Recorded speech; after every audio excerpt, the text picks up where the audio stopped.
நாம் முட்டை பப்ஸ் செய்யலாம் பாருங்க. இப்போ மைதாவை கலந்து எடுத்துக்கலாம். பேக்கிங் சோடா 1/4 ஸ்பூன் போட்டுக்கலாம். கொஞ்சமாக உப்பு போட்டுடலாம். இதெல்லாம் கலந்து விட்டுறலாம். கொஞ்சம் கொஞ்சமாக தண்ணி ஊற்றி சப்பாத்தி மாவை பார்த்து பிசைஞ்சு எடுத்துக்கலாம்.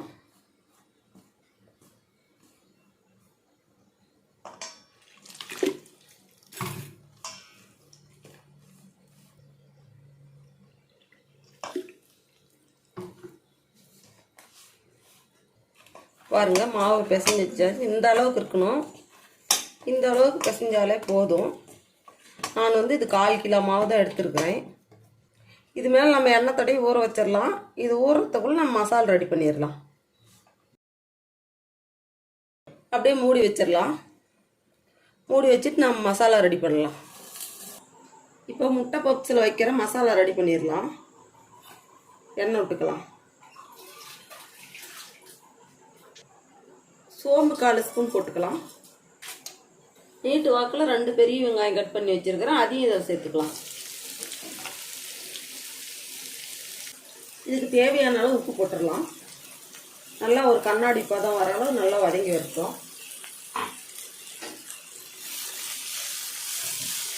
பேக்கரியில் செய்கிற மாதிரியே முட்டை பப்ஸ் அந்த டேஸ்ட்டில் அப்படியே செய்யலாம். பாருங்கள் கண்ணாடி பதம் வந்துடுச்சு.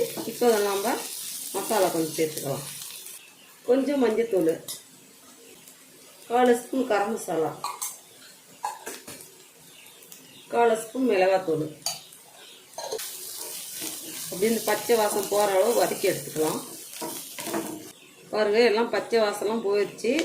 நல்லா மசாலா ரெடியாகி வந்துடுச்சு. நல்லா வாசமாக இருக்குது. இப்போ இதை நம்ம அடுப்பு ஆஃப் பண்ணி எடுத்து வச்சிடலாம்.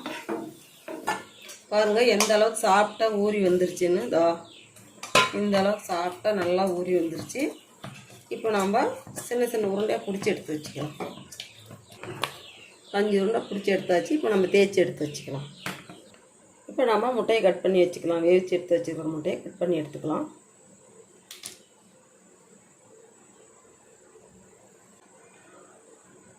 நம்ம பேக்கரியில் வாங்கி சாப்பிட்றோம் பார்த்தியா, அந்த டேஸ்ட் அப்படியே இருக்கும் இப்படி நம்ம செய்யும்போது. பாருங்கள் இப்போ இந்த உருண்டையை தேய்ச்சி எடுத்துக்கலாம்.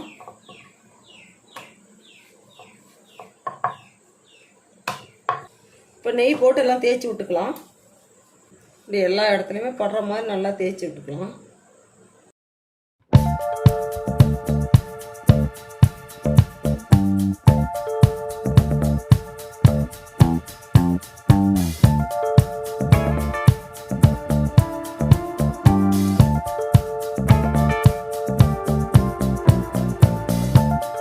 இப்போ மசாலா வச்சுக்கலாம். இதில்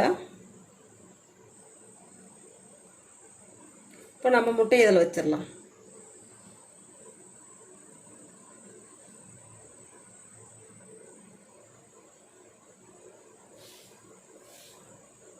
கொஞ்சம் தண்ணி வச்சு இப்படி அழுத்தி விட்டுறலாம்.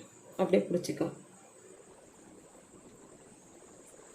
பாருங்கள் இப்படி தண்ணி வச்சு அழுத்தி விட்டாச்சு. அப்படியே பிடிச்சிக்கிச்சு. இந்த மாதிரி பிடிச்சி எடுத்து வச்சிடலாம். இப்போ நம்ம கடாயில் கொஞ்சம் எண்ணெய் விட்டுக்கலாம். கொஞ்சம் தான் விட்டுருக்குறோம். பாருங்கள் ஒரு 3 ஸ்பூன் தான் இருக்கும். இப்போ நாம் தேய்ச்சி வச்சுக்கிற பப்ஸ் எல்லாம் இப்போ எடுத்து ஒவ்வொன்றா வச்சிடலாம். ஒரு 10 நிமிஷம் அப்படியே மூடி வைக்கலாம். அடுப்பை சிம்மில் வச்சு அப்புறம் அப்படியே திருப்பி விட்டுக்கலாம். இப்போ நாம் அப்படியே திருப்பி விடலாம். இப்போ எல்லாம் திருப்பி விட்டுறலாம்.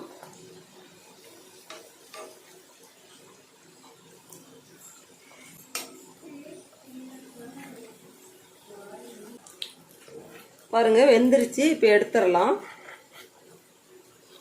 எண்ணெயெல்லாம் குடிக்காது. அப்படியே தான் ஊற்றின எண்ணெய் அப்படியே தான் இருக்கும். வெந்து வந்துருச்சு. இப்போ நம்ம எடுத்துடலாம்.